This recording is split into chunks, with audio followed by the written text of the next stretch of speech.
Hello and the warmest of welcomes to this another episode of Rambling Views right here on Mason's Music Library. I'm your host Carl Mason, and in this week's exciting episode I'm going to be discussing my 17-year-old self's favourite album, a project that has always spoken to me and always will, and that's House of the Holy by the one and only Led Zeppelin. So without further ado, let's get straight into the review.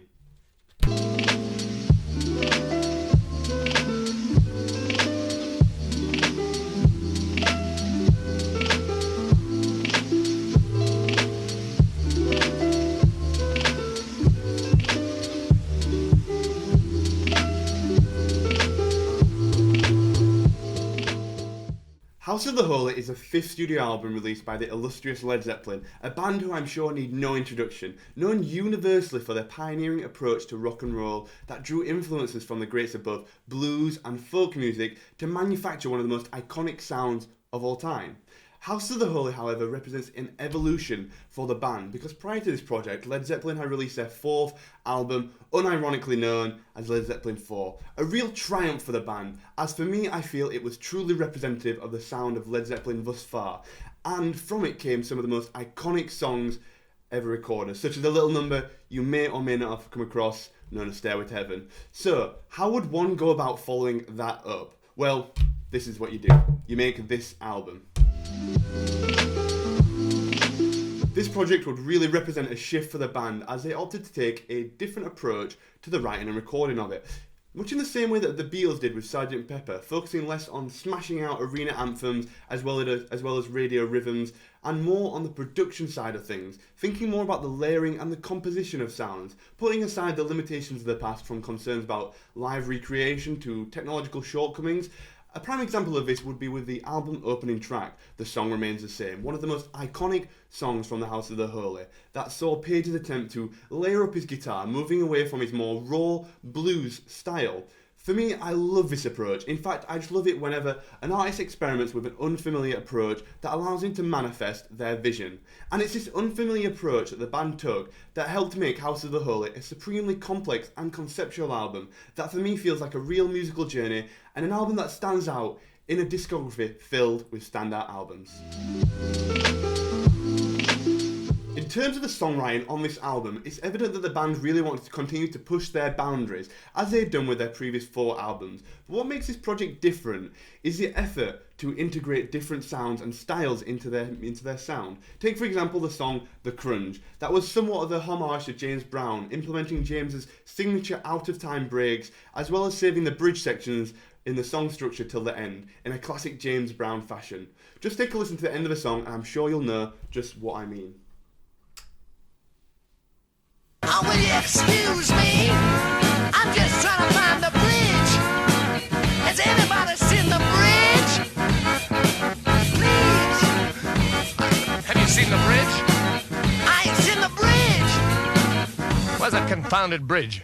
Another great example for the different approach to songwriting that the band took for this project is Daya Maka, a song that notably took massive influence from the styles of reggae and dub music, and I feel that Led Zeppelin actually did a fantastic job with this song, fusing their own style effortlessly with some of the real conventions of reggae music, giving such a carefree and uplifting feel and adding a pinch of joy to this section of the album, making for a real nice contrasting styles.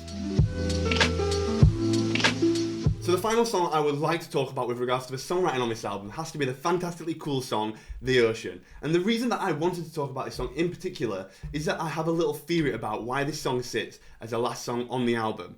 And it's the same reason that I think that the song remains the same since at the start. And that's that I believe the band wanted to start and finish off this album to lead off and then into the projects before and after it. I just feel that The Ocean is more representative of the sound of physical graffiti, and I feel it's the same for The Song Remains the Same. I just think it's a nice approach, and it adds like a bridge section in between the two projects, but that just might be my conspiracy theorising. Before I begin to close up this album review, I wanted to first discuss my personal highlights, but do mind, these are just my free choices, so why not let me know yours in the comment section down below. When thinking about the highlights for me from this album, the first song that comes to mind has to be No Quarter, one of the most epic and ambitious songs not only from this album, but from the band. I just adore the transient nature of it, with its hypnotic fuzz guitar riff during the main sections of the song that are so contrasted by the more subdued sections of the song that feature one of the most valorously vulnerable performances from Robert Plant, making for just the most emotionally charged song that I can't help but be carried away by. Another major highlight for me from this album has to be Over the Hills and Far Away, a whimsical little song that takes inspiration from one of Robert Plant's dearest source materials, inspiration that can be found woven into and all over the band's work, the incredible book, The Hobbit. One of my own favourite books that I'm sure you're all familiar with yourselves, hopefully not just for that god-awful series of films. However, that aside, this song was inspired by the adventures that Bilbo embark on in the chapter Over and Under the Hill, and it's about how facing the unknown shapes him as a hobbit. To quote Robert Plant, the song is about loving another person, finding out about new meanings to life and being inspired, which in turn leads to personal growth.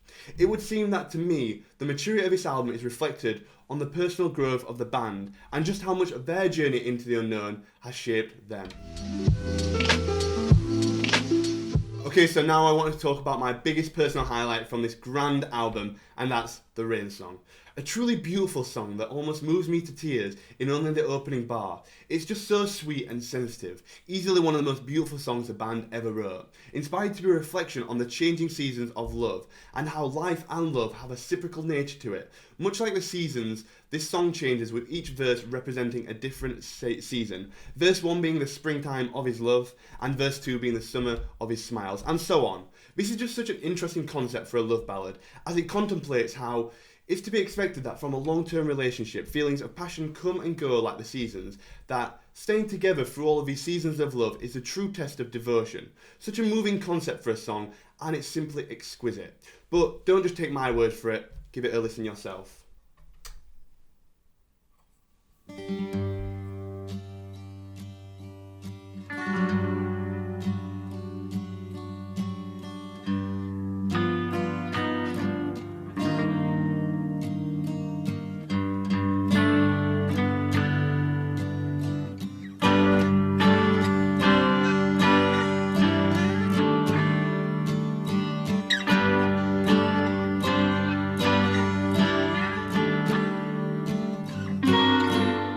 So on that enchanting note, that's going to have to wrap up this week's episode of Random Reviews.